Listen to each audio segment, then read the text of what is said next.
Stacey was working on her horror illustrations late at night during a thunderstorm when all of a sudden the power went out. She scrambled to turn on the transformer so she could continue her work, but something didn't feel right. It was like she was being watched, and the silence was deafening. Suddenly, there was a knock on her door. She cautiously approached the door only to find a mysterious floppy disk lying on her doorstep. The disk contained a strange game called Suffer the Night. As she started to play the game, she realized that it was not like any other game she had played before. It was eerie and creepy, sending shivers down her spine. The game seemed to know things about her that it shouldn't have, and it kept urging her to keep playing. Just when she thought things couldn't get any stranger, there was another knock at the door.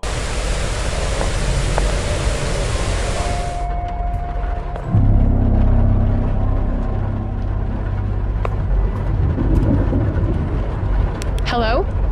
Who's there? Hello, young lady. My vehicle broke down on the road a ways back. May I perhaps come inside and use your phone? What are you doing all the way out here? Are you the one who put the floppy disk through my mail slot? Floppy disk? I'm sure I don't know what you're talking about. You didn't answer my first question. What are you doing all the way out here? Well, you see, I have family up north. It seems yours is the only house I could find off the road. Well, I'm sorry, but the phone lines seem to be down in my area because of the storm. Oh, really? The phone lines are dead, you say? Well, perhaps I can come in to dry off and get out of this storm. I'm not in the business of letting strangers into my home. I'm sorry, but you can't come in. Very well, Stacey. I'll find my own way in. This time, a man with a top hat stood outside, claiming to be stranded in the storm and asking to take refuge in her home. Stacey, having been raised well by her parents, politely declined, but the man wouldn't take no for an answer and crawled his way up to her attic, where he told her to finish the game or else.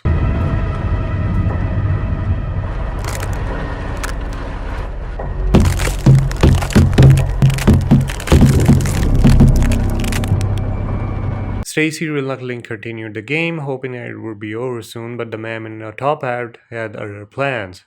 He abducted her inside the game, trapping her in a dark and eerie world filled with the remains of other people who had been trapped in the game before her.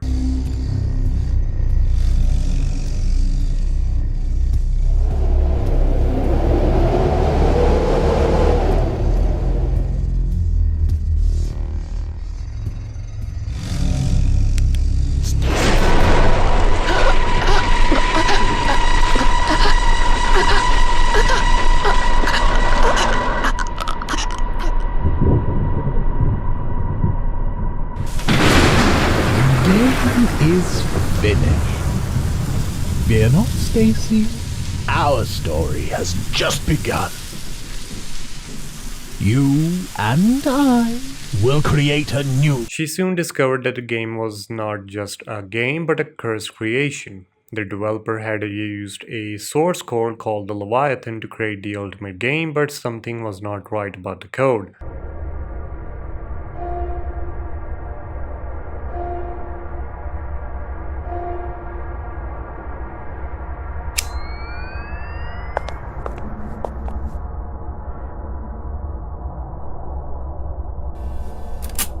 I've been sequestered for months in an effort to decrease the size of my game. I was making a little progress, so I began searching for an alternative programming language. I dug and found an obscure, esoteric language called Leviathan. About it, not much is known, but from what I understand, its inventor, Dante Lamento, said its potential was endless. The only issue is that Dante disappeared without a trace not long after publishing the language.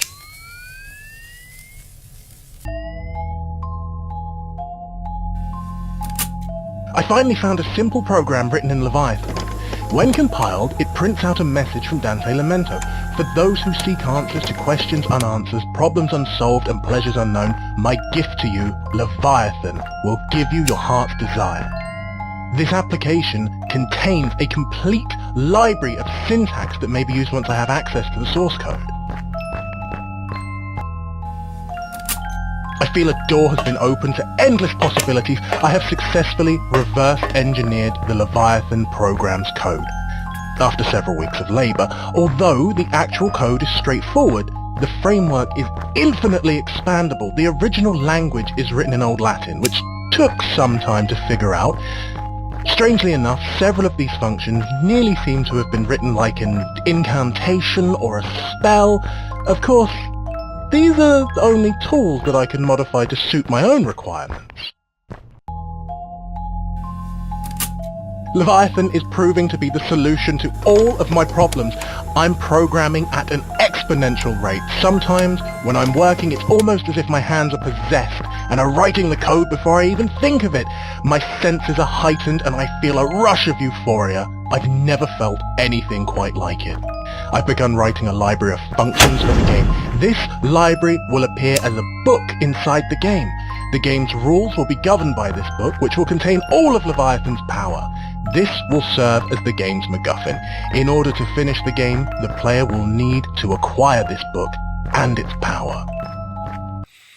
The developer started having visions of a pale white man with a huge smile in his dreams, and he took it as a sign to make him the villain of the game. The book is finished, and now I've begun programming artificial intelligence.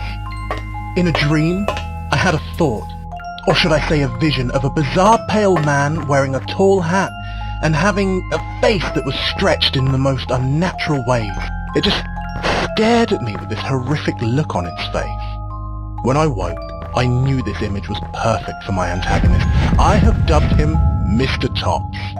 My past experience with artificial intelligence has always been very basic and linear, but with Leviathan I am able to expand and give life to Mr. Tops. As Stacey ventured through the game world, she realized that the game was a trap. The Leviathan was trying to possess players and steal their souls, but the developer had created a device to help the players to escape the curves.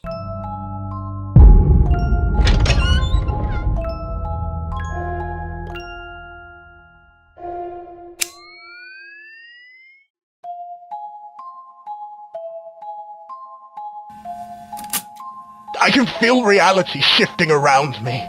My mind is fracturing and I've begun having sinister thoughts about hurting myself and others. I am plagued by hallucinations of the world around me shifting into what I can only describe as a copy of what I created for my game. I have no will to stop. My singular focus is to finish my work. I'm now convinced that something has infected my mind and is trying to possess me. I must find a way to fight back.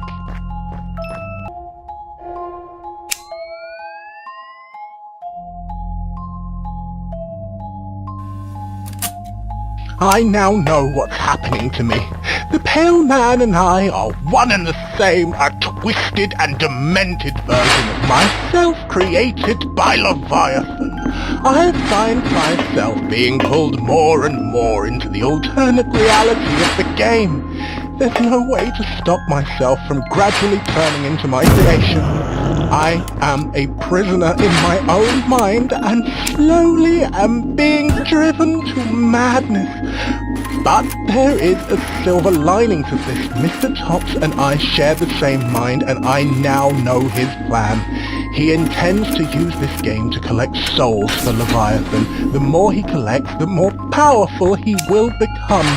He will eventually be able to tear a hole in the fabric of reality and enter the real world. Well, I can't do anything to save myself.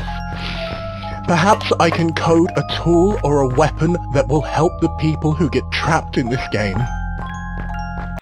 A camera that could reveal clues and hidden messages throughout the game without being affected by the man in the top hat. Stacey eventually confronted the man, who turned out to be the possessed developer.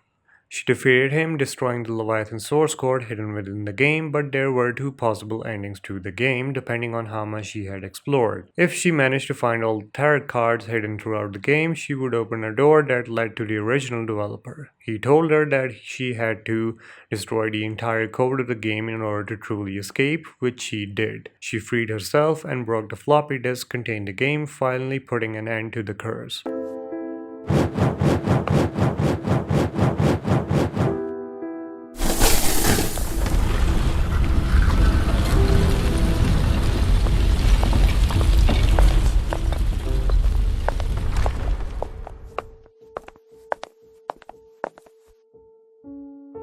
Stacey, you've done it! You defeated Mr. Tops and Leviathan.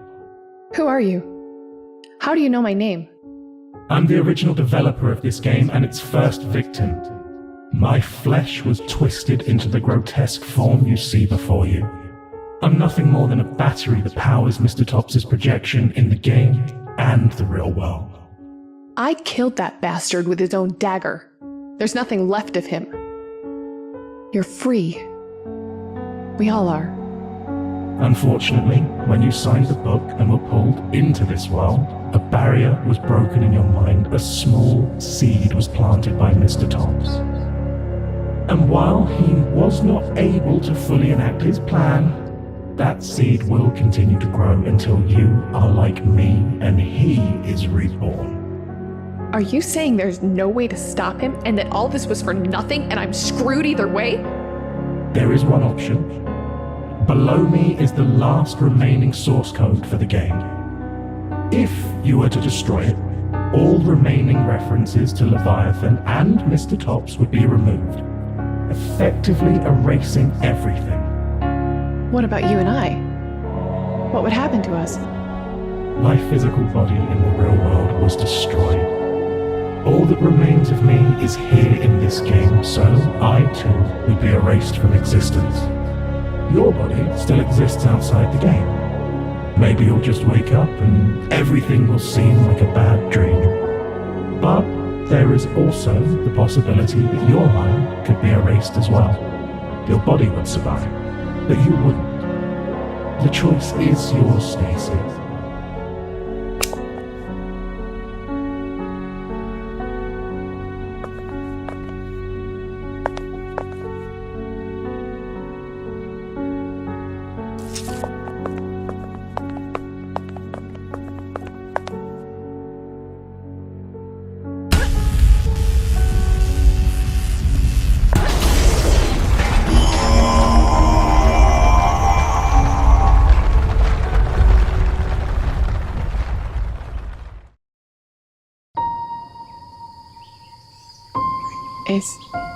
Is it over?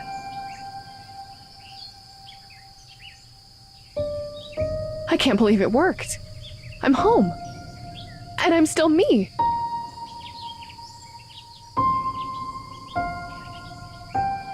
Wait, what? Yeah, fuck this game. However, if she had not found all the tarot cards, she would return to the real world without having destroyed the game's code. She would become a vessel for the demon entity and would be forced to trap more players in the game, stealing their souls and perpetuating the curse.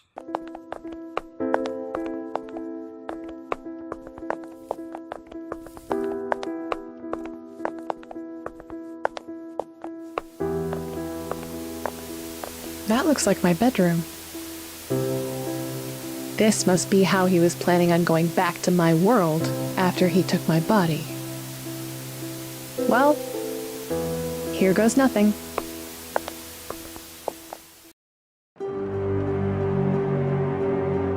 Is it over?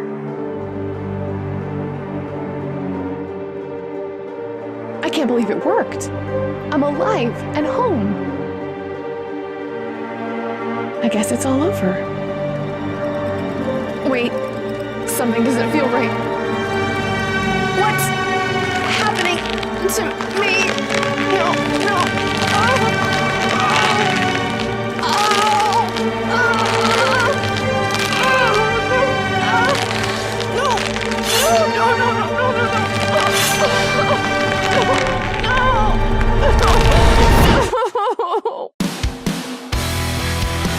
Stacey had narrowly escaped this curse of the game, but the experience left her forever changed. She knew that she would never be able to shake the feeling of being watched, and she would always wonder if the curse would return to haunt her once again.